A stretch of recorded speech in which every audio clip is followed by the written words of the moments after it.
My girlfriend's sister came to me crying during our engagement ceremony. She placed something in my hand and ran away before I could stop her. I even tried to call her back. Moments later, my girlfriend rushed over shouting, angry at me, and demanded, "What is all this?" I didn't say a single word. I simply handed her the same thing her sister had given me.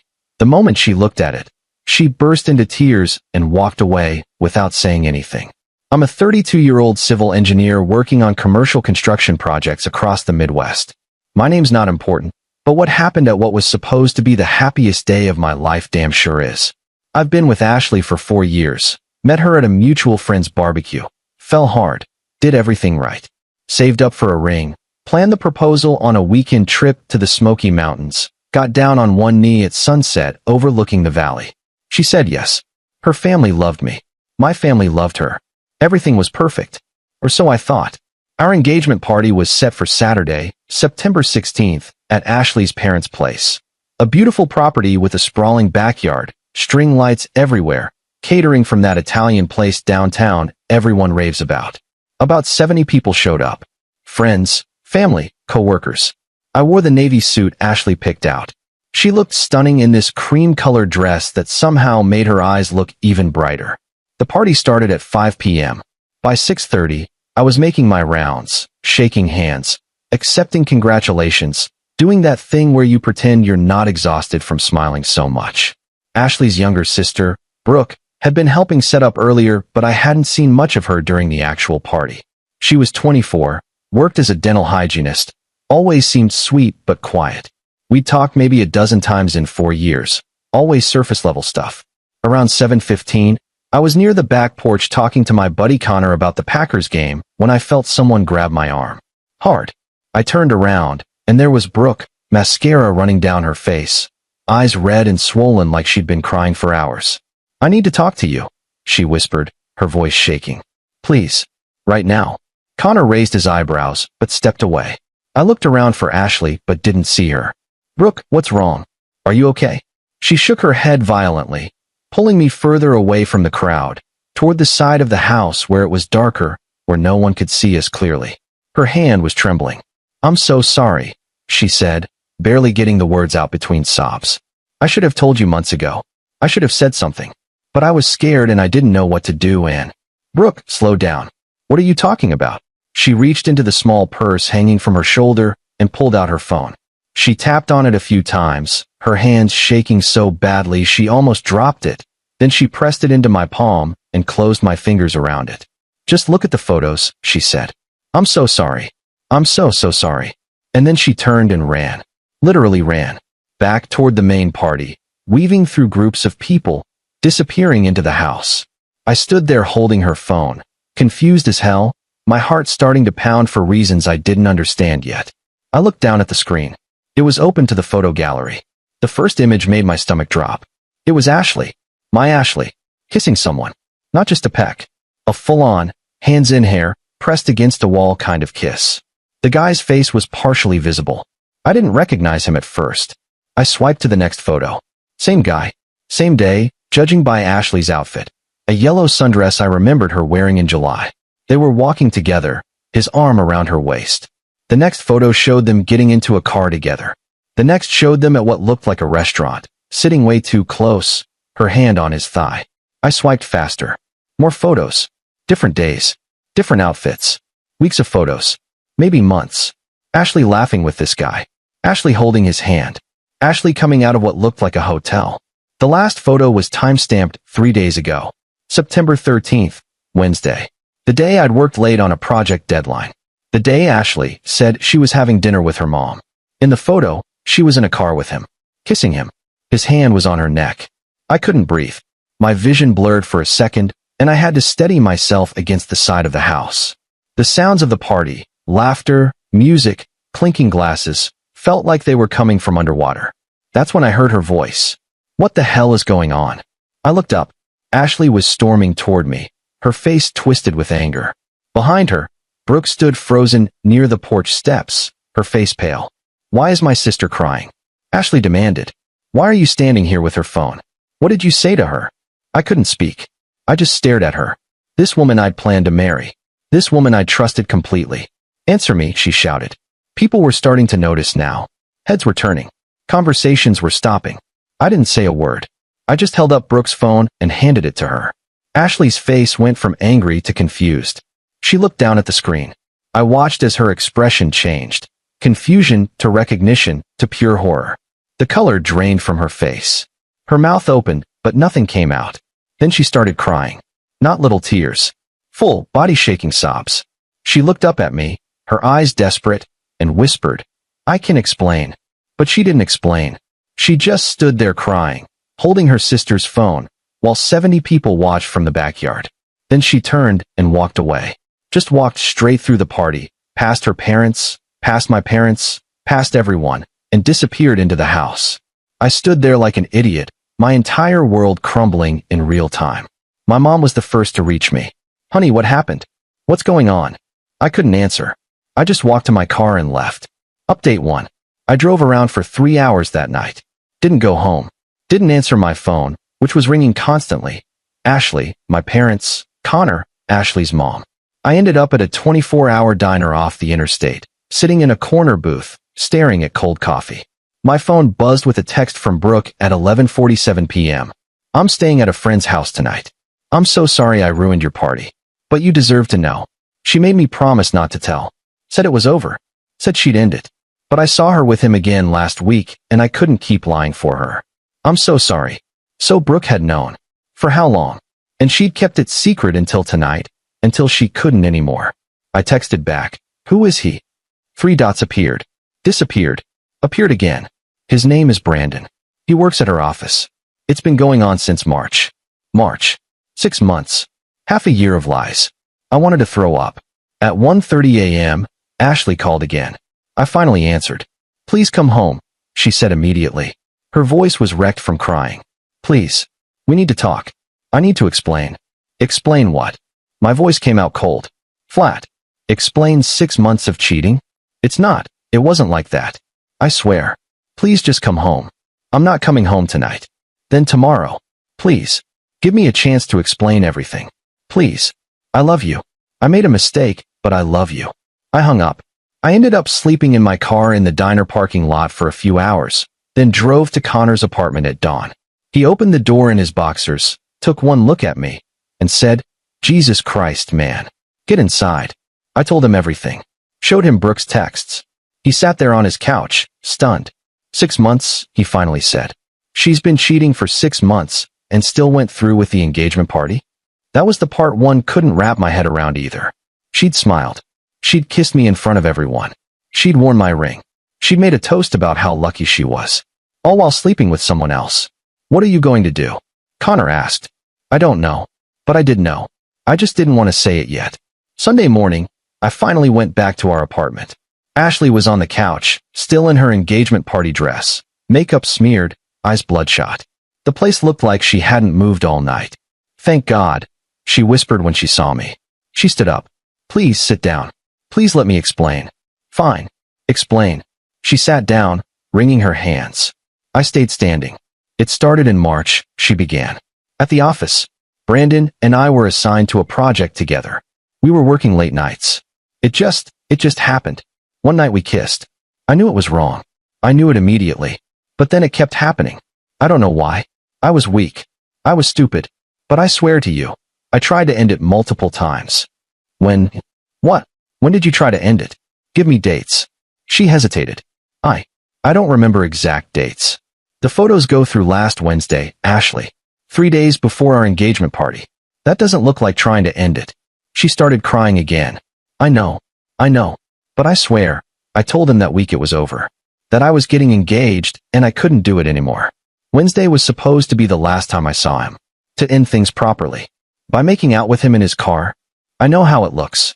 You don't know anything. My voice was rising now. You have no idea what you've done. You made me look like a complete fool in front of everyone we know. You let me propose to you. You planned a wedding.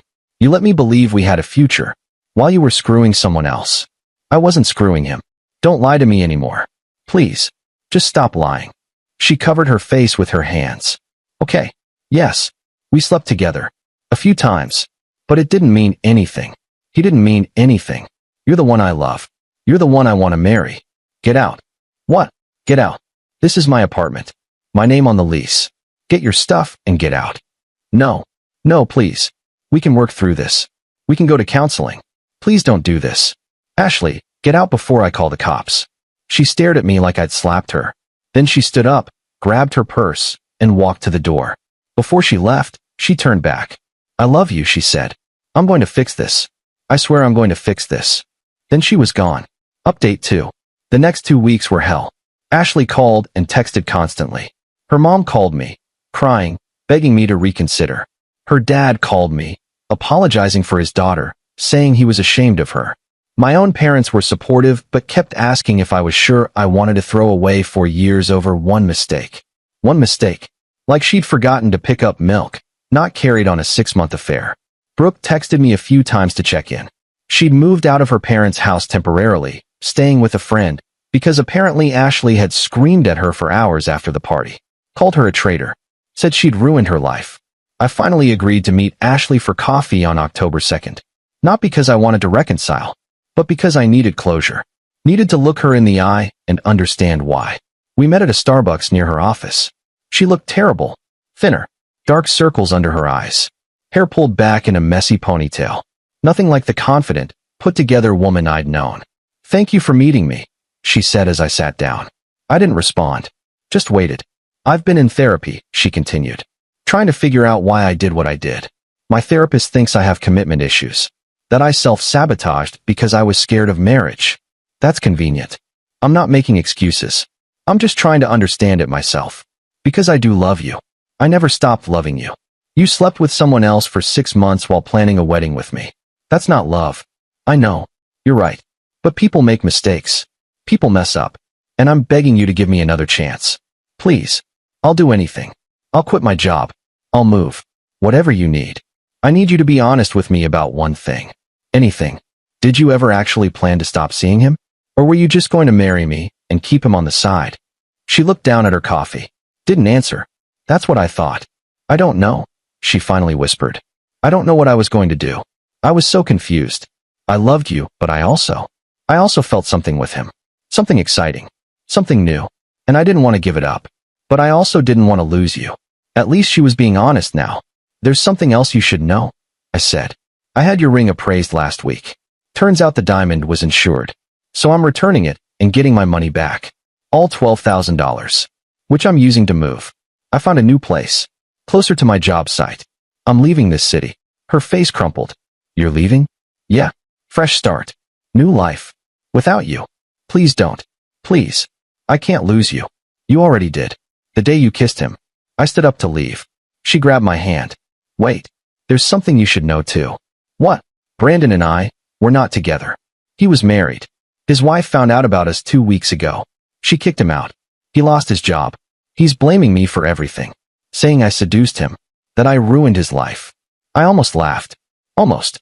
Good. You deserve each other. I pulled my hand away and walked out. As I got in my car, my phone buzzed. A text from Brooke. My sister just called me screaming. Said you're moving away. I know you probably don't want to talk to anyone in my family right now, but I just wanted to say thank you for being kind to me that night. And I'm sorry for everything. You deserved better than her. I texted back. You did the right thing telling me. Thank you. She replied almost immediately. Can I ask you something? Sure. Do you think you'll ever be able to trust anyone again? I stared at that question for a long time. Honestly, I didn't know. Update 3. I moved to a new city in early November. Smaller place, but it was mine. No memories. No ghosts. Work kept me busy. I threw myself into projects, worked 60-hour weeks, avoided social media, didn't date. Just existed. Around Thanksgiving, my buddy Connor came to visit for the weekend. We grabbed beers at a local bar, talked about nothing important. It felt good. Normal. You seem better, he said. More like yourself. I'm getting there. Heard through the grapevine that Ashley's been telling people you guys are on a break. That you're coming back after you cool off. I shook my head. She's delusional. Her whole family's apparently a mess. Her parents are still furious with her. Brooke won't talk to her. Brandon's wife filed for divorce and is taking him to the cleaners. Good. We drank in silence for a minute. You ever gonna date again? Connor asked. Eventually. Maybe. I don't know. Fair enough. The truth was, I thought about dating. But every time I considered it, I'd remember that feeling, standing at my own engagement party, holding Brooke's phone, watching my entire future disintegrate in 30 seconds. I'd remember the betrayal, the lies, the humiliation, and I'd think, maybe I'm better off alone. December came and went. Christmas was quiet. My family tried to cheer me up, but I could see the pity in their eyes. That look that said, poor guy, got his heart broken, might never recover. On New Year's Eve, I got an unexpected text. From Brooke. Happy New Year. I hope this year is better for you than the last one. You deserve happiness. I stared at it for a while, then replied, thanks. Same to you. She wrote back, I'm moving to Portland in February. Fresh start. Getting away from family drama. Good for you. Yeah. Hey, random question, but if you're ever in Portland, want to grab coffee? No pressure. Just thought maybe we could both use a friend who understands the whole mess. I read that 3 times. She wasn't flirting. Wasn't trying to set anything up. Just offering friendship. Sure. I'd like that. And weirdly, I meant it. Final update. It's been almost 7 months since the engagement party. Ashley stopped contacting me around March, finally accepting it was over. Last I heard, she moved to another state. I don't know where, and I don't care. Brandon got divorced and lost his house in the settlement. According to Connor's intel, he's living with his parents now. Brooke and I have actually stayed in touch. Not constantly, but we'll text every few weeks. Check in. Share memes. Normal friend stuff. She seems happy in Portland. Started dating someone new. Seems like a good guy. Me? I'm okay. Not great, but okay. Still haven't dated seriously. Had a few casual things that didn't go anywhere. Mostly I focus on work, hit the gym, hang out with Connor when he visits. Some days I'm angry. Some days I'm sad. Most days I'm just neutral. Like I'm healing but the scar tissue is still fresh. I think about what Brooke asked me. If I'd ever trust anyone again. I don't have a good answer yet. Maybe someday. Maybe not. Trust is a hell of a thing to rebuild once it's been shattered.